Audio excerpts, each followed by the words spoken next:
The Chaser Report is recorded on Gadigal land. Striving for mediocrity in a world of excellence. This is the Chaser Report.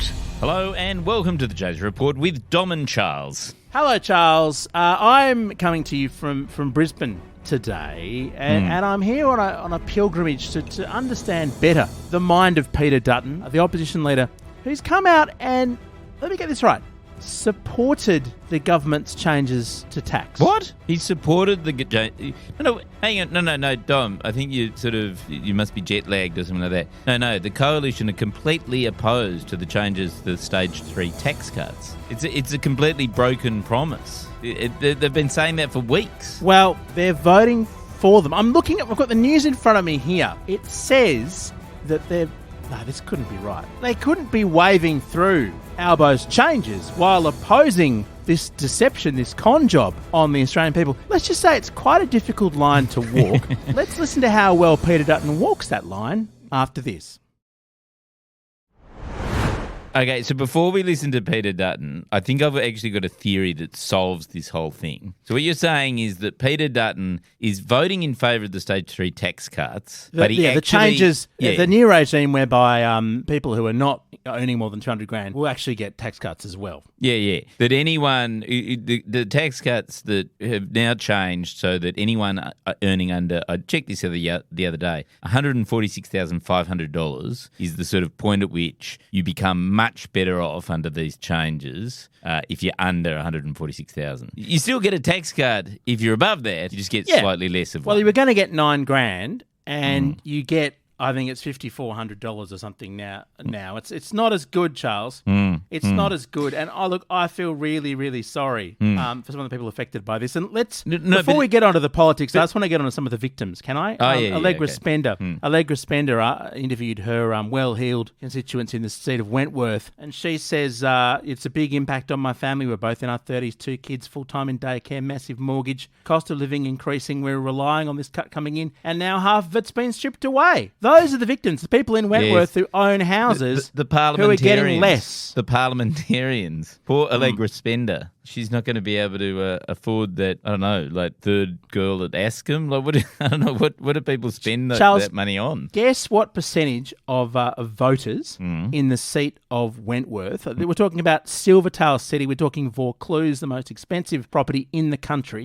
Guess what percentage in Wentworth support the government's changes to Stage 3? Well, I mean, if you were not across the news, you'd probably go, oh, well, people vote in favour of their own hip pocket nerve, so no one would support Albo's changes. But isn't the whole point that that's not how anyone has ever voted, that you sort of realise you need hospitals, schools and roads? And so even they actually quite like these changes to the tax cuts. 70%. 70%! In Wentworth are in favour of these changes. See, I've been calling the next election for Albo all along, so, you know.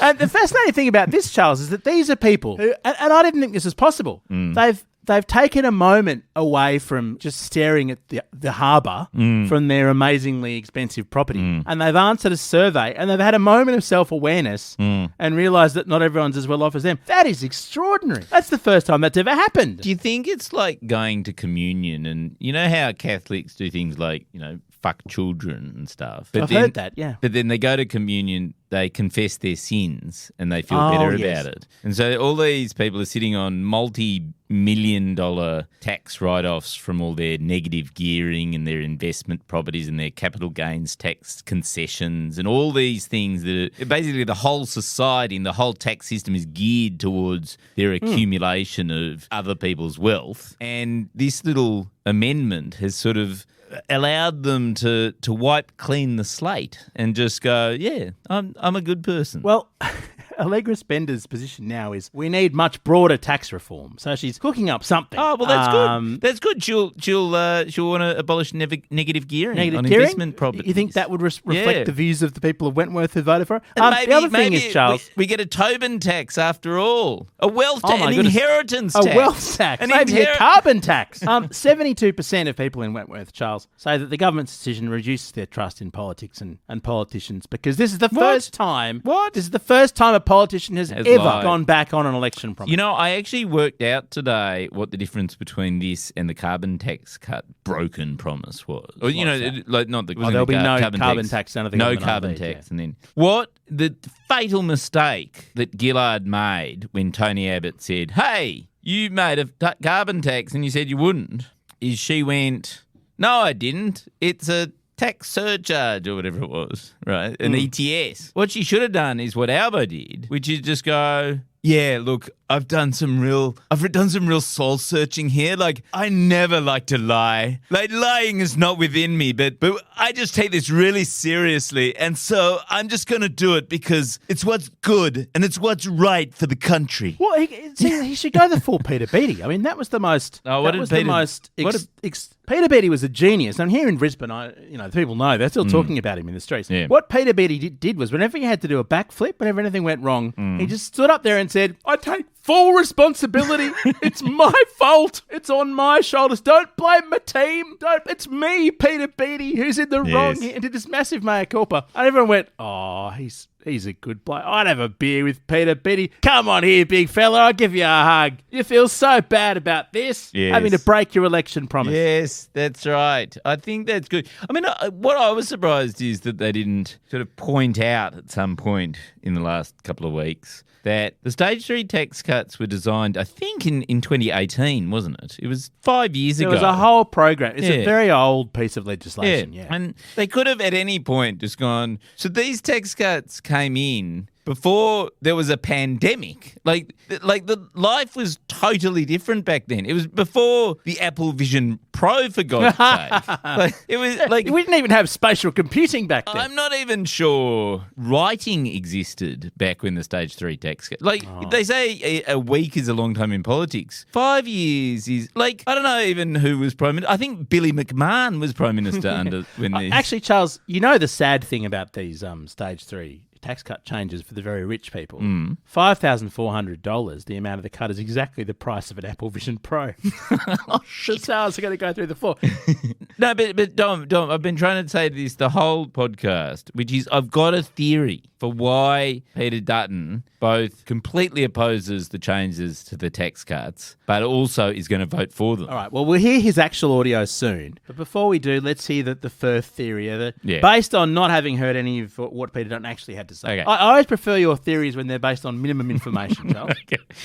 Which is, I think that he is leading by example, right? Which is the only way he will ever become Prime Minister is if people start getting into the habit of voting for things that they hate, specifically him, right? And so he wants people to go, oh, you know what you do when you really hate something? You vote for it, right? And he's doing this with the changes to the tax cuts. And then at the next election, that will be his slogan. It'll be like, vote for the thing you hate, Peter Dutton. It's the if only only way. that idea had occurred to Anthony Albanese before the voice referendum. Okay, so in a moment we'll play a game, Charles. We'll play the game Imagine You're Peter Dutton after this. The Chaser Report. News a few days after it happens. Sorry, I've got to imagine that I'm Peter Dutton. This is really horrible. Okay, so if you're Peter Dutton, you have quite a difficult potato plantation to hoe here, right?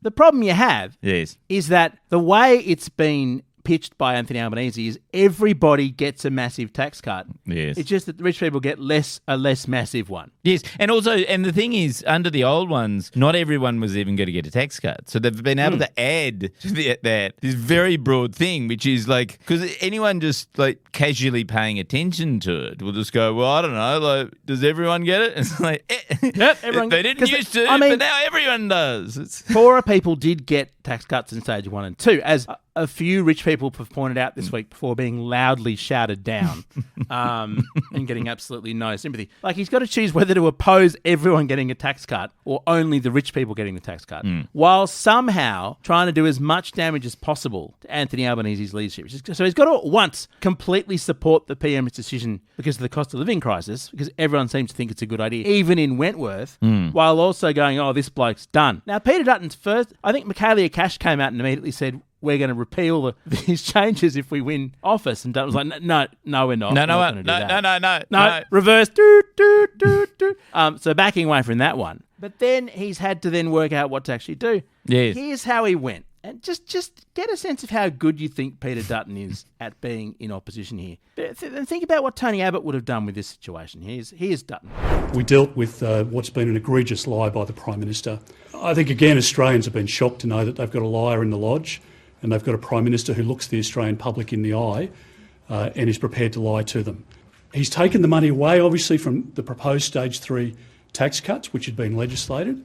He's robbed that money and he's put it into the proposal that he's got forward on the table at the moment. So, Charles, he's robbed. He's robbed the money. And what Dutton doesn't say is he's robbed it from the rich people and given it to the poor people. That's the bit he hasn't explained. I really do like the line "liar in the lodge." That is a great line. A liar in the lodge. That is a little bit Abbott-esque, isn't it? That's not bad. Yeah, it's very Linton Crosby. I think Crosby Text has been, workshopping this all week. Liar in the lodge. Maybe it's more like Friar Tuck, though, from Robin Hood. You see what I mean? If you were Peter Dutton, would you talk about friars, given the potato thing? No, you wouldn't. No. So a liar in the lodge. So it's a good line. Yeah. But then he has to pirouette around that and explain that he's listening to the people who are going to actually... yes, of course. This is the difficulty. Because if he doesn't agree with these tax cuts, then he's not listening to the people. Then he's not listening to people who are in genuine pain. So listen to how deftly he goes from the liar in the lodge and he's robbing money to then talking about his listening tour.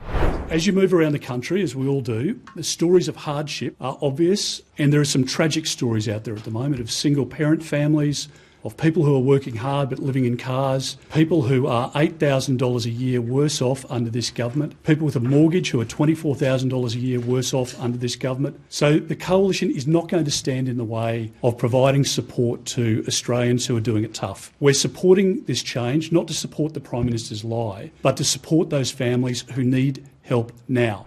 I really don't understand that. So he starts off by saying that these tax cuts are going to pull $8,000 away from people living in cars, presumably because they're going to rob people. People living in Maseratis. People who are on $220,000 a year living in their cars. Are you allowed to negative gear your second car if you live in it? Is that right? I think that's how the law works. But then they're going to support the tax cuts because they actually provide support for those people who have been robbed of the support that these tax cuts would have given. I don't understand. No, Charles, he's actually come out and said everyone's doing it tough. They need the tax cuts and the Coalition is listening. This is the man who, after Albo made the announcement, said we need an election. Call an election. Hang on. Why, if they admit that the tax cuts are necessary and that's why they're doing it, why do they oppose them? Why are they reluctantly agreeing to do them? I don't understand. Okay. I'm just starting to think, it doesn't make any sense. I was watching him on Sunrise as well up against Bill Shorten last week. This is the greatest free kick he's likely to have in his entire term.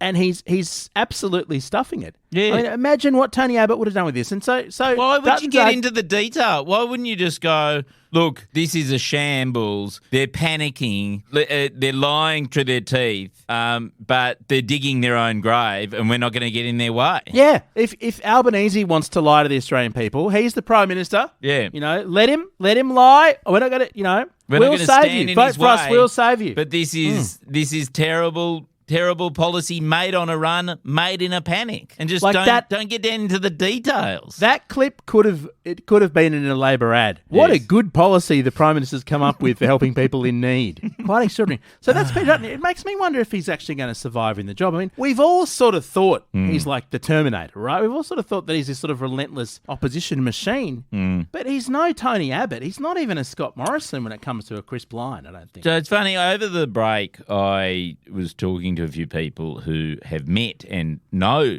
Peter Dutton, and I was telling them my theory that actually, he's pretty good at sticking to a script. He's with the right script, with the Crosby texter, I outlined this theory last year. With the right script, he's actually smart enough to be able to get away with it and chuck a Tony Abbott. And everyone went, that's good, except he's no Tony Abbott and he's incredibly dumb. And you got to factor that in, right? Hang on a sec. I'm confused though.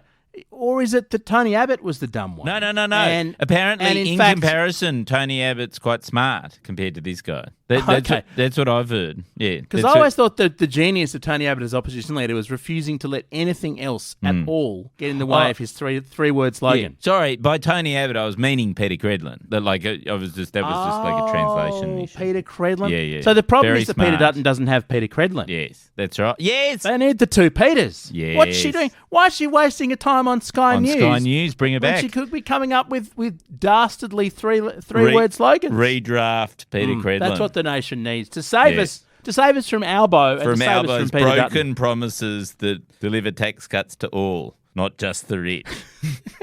So what's this going to do to Albo's leadership, though? I mean, people do seem he's a on the bit nose, upset. Tom. I ever since I called the election for Dutton last year, which I'm feeling might have been just slightly like an unwise call. But we didn't think he'd... I mean, here's the funny thing. We didn't think he was going to do this. We thought he was absolutely set on the stage 3 tax cuts because he didn't want to go back on his word. Yes. But you know what it has done? It's allowed him to be able to govern. Because the thing is, he kept on saying he wouldn't be able to do anything because he hadn't promised it in the election. And now that he's done this, he's justified it by saying, well, circumstances change when you're in government. Sometimes you've just got to do things that you didn't mention at the last election. So now he can actually govern. It's a very strange thing for him. He doesn't want to. Yeah, it's not what he wants to do. I mean, he was dragged kicking and screaming to giving tax relief to poor people. Yes. This is over his dead body, pretty much. And so are we gonna continue doing this every day, Dom? Is this the plan this year? Because I think we were supposed to start on Monday. Yeah, Monday was a bit onerous. Yeah. But we just we didn't. So we didn't. But we're here now. We're here now, and then what? So what's the plan? Are we gonna? Because you're up in Brisbane. You're doing. Should we just start? I'm in Brisbane. Why don't we start daily from next week? So I'll start daily from now. There's plenty to digest with the stage 3 tax cut. Yeah. We'll come in hard next week. We'll bring you the news of the day. Yeah. With some searing analysis a few hours late. Yeah.